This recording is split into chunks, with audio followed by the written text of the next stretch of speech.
Hello there guys, welcome back to my channel. Hope you're all really well. This video is a Q&A video because I've had so many questions from people and a lot of the questions are the same sort of ones. So instead of me having to constantly repeat, I just thought I'll do this video and yeah, it can answer some of your requested questions. So question number one, what made you start budgeting? So the answer is I was in debt. I had more money going out than I had coming in. I was then having to borrow money to help cover things like birthday presents and Christmas and things like that. And that's when I thought enough is enough. I can't keep living like this. And things drastically had to change because I was just going round in circles. So I put my plan into action and I've never looked back. So that is the reason why I started budgeting. Next question, what did you cut back on or change to help you? Well, straight away, I looked at all my unnecessary purchases and things I was spending money on that I didn't really need to buy. So, Netflix, that was one of the first things to go because as a family, we just wasn't watching it. We stopped takeaways, we opted for fakeaways at home instead, and that alone has saved us a fortune. I looked back over my bank statements, and one takeaway a week for a family of four worked out at around £200 a month. So, you can imagine how much that works out over a year or 2 years. A lot of money. I also swapped as many branded products for store products instead. But some items I must admit we can't do without, like Hellmann's mayonnaise and is it Heinz ketchup, things like that. We class those as our little luxuries. So yeah, I also used to buy gastro chips, and they're pushing close to like £3 a bag, and I always had to get two bags because one bag wouldn't go between the four of us. So I opted for a huge, great big bag of store brand chips, which are like £1.99, and I just use them up with some like garlic granules, paprika, any kind of seasoning, and they're absolutely delicious. I started meal planning, batch cooking, shopping around for cheaper alternatives, sold any unwanted clothes and items that were basically just going to waste and gathering dust. So yeah, that's what the sort of things I cut back on and changed in order to help me with my budgeting. Next question. Where did you get all your money boxes from? They are all from Amazon, eBay, Etsy, and Temu. But if you just pop into Google, Perspex or acrylic money boxes, lots come up of all different shapes and sizes.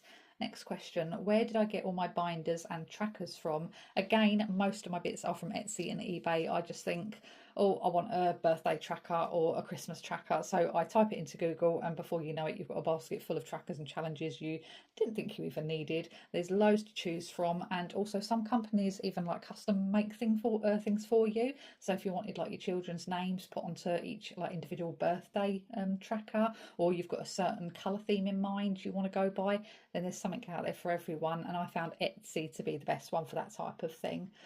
Next question, how old are you? Oh, I am 43 years young. Next question, moving on swiftly. Did you save as a child? No, I was always a terrible saver and yeah, probably too busy spending my pocket money on pick and mix sweets. Next question, do you enjoy making content? Yes, I absolutely love it. I find it really helps to keep me on track. I am a little bit of a nervous Neris when it comes to talking on my video. I absolutely hate the sound of my own voice, but apparently this is quite common. This is like, yeah, quite a common thing. So I just try my hardest to blot it out, and very seldom do I ever watch any of my own videos back in fear of hearing myself talk. So right, next question, what age did you start saving? I was 41 and I could kick myself now for not starting when I was 21, but you live and you learn. Next question, how long does it take you to save a full jar? Well, that question is a little bit of a tricky one to answer because I've only smashed one open so far, and that was the £1 money box, and that took me 2 years to complete, and the rest are obviously still in the process of being filled up. So that is a hard one to answer because it depends on the size of the pots, how much change I get, etc. So yeah, that is a question that I can't give an exact, accurate answer to, I'm afraid, because I don't know. Next question, why do you get so many jars? Well, I started out with one, then thought I'd love to see them all in their own sort of like individual pots instead of mixed together. And if they were all mixed together, I'd find it quite hard to keep on track of the amount that I've got. Also, that would be one huge, great big pot if I did have them all together. Next question: where are your glass crowns from? So many people ask me about these glass crowns. It's this big one here. and the little baby one down there with my 5p's in.